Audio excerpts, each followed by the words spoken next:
As I continue to work my way through the 80-page complaint that Blake Lively filed against her director, producer, and co-star in It Ends With Us, Justin Baldoni, at various points my spidey senses go off.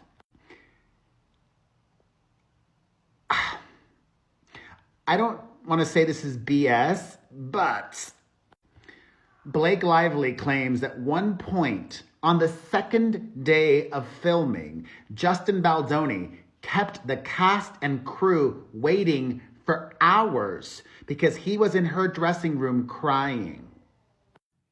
For hours? I mean, it could be true, and that's a claim that can be easily verified by talking to the cast and crew. So maybe she is telling the truth. It just seems so outlandish. I could understand 30 minutes, 45 minutes, but hours? And what was it all about? Let me explain. According to the complaint, Baldoni was in her dressing room crying over social media commentary that said Blake Lively looked old. On the first day of filming, paparazzi were there. They took pictures. Those pictures worked its way through social media. He saw them and for some reason felt compelled to tell her she looked old.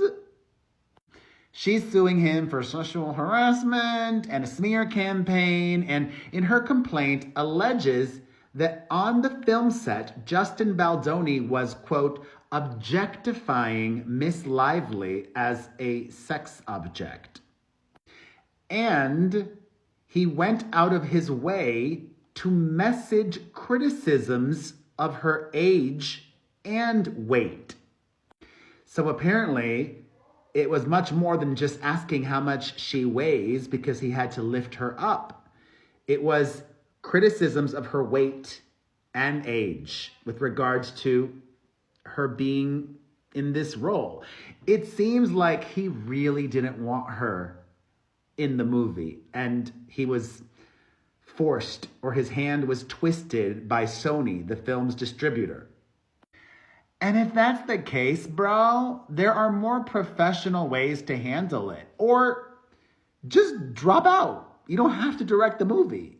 He would have still been making money because he found the book, optioned it, and it's because of his production company that the movie happened.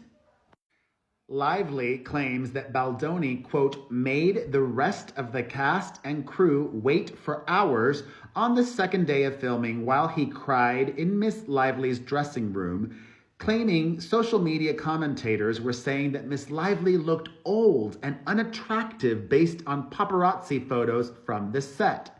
She tried to reassure him that she should look authentic in the scenes depicted in the photos, which were just after her character had been abused by her fictional husband, rather than hot.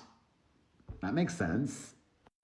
However, the complaint adds that Baldoni appeared focused on Miss Lively's sexual appeal above all else.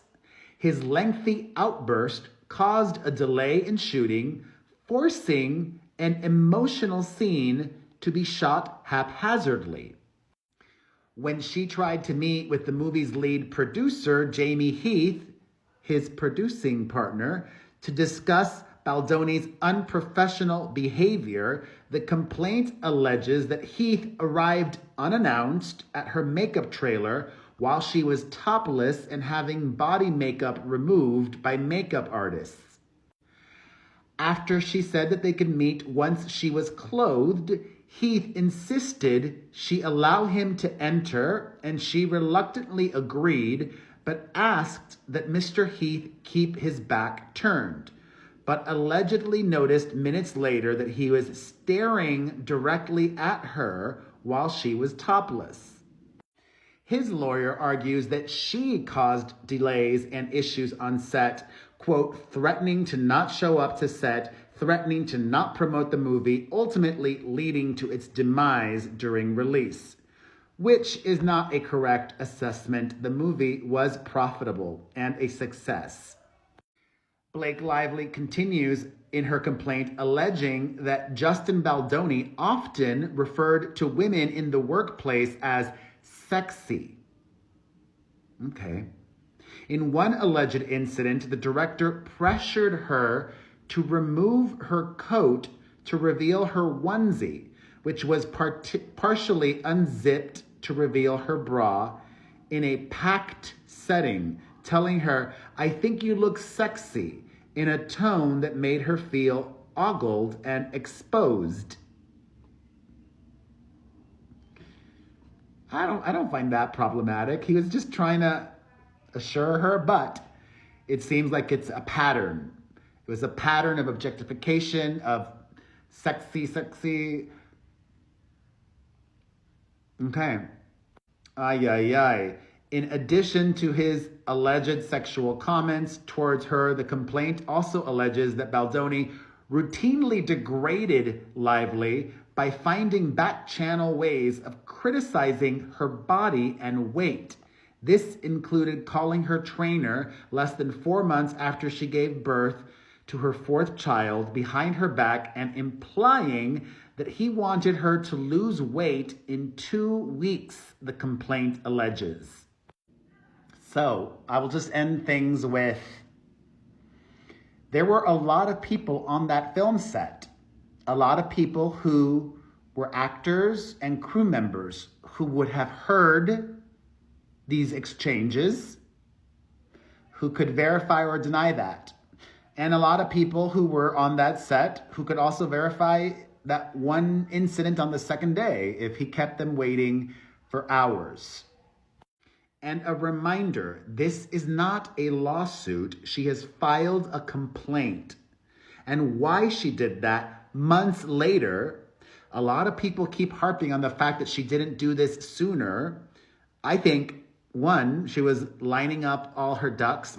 She was putting all her ducks in a row. Is that the expression? She was collecting her receipts, okay? And in her own words, she says, quote, "I hope that my legal action helps pull back the curtain on these sinister retaliatory tactics to harm people who speak up about misconduct and helps protect others who may be targeted." And as I shared with you earlier today, in an unusual move, the Screen Actors Guild, their union, who normally would release a statement saying that they're investigating, didn't do that. Instead, they released a statement in full support of Blake Lively and applauding her and this complaint. Oh boy. Plus also, just moments ago, earlier today, his female co-host on his podcast quit, saying we all deserve better. He was also dropped by his agency, WME, which also represents still Blake Lively. This is a lot to take in. Thoughts? Let me know in the comments section.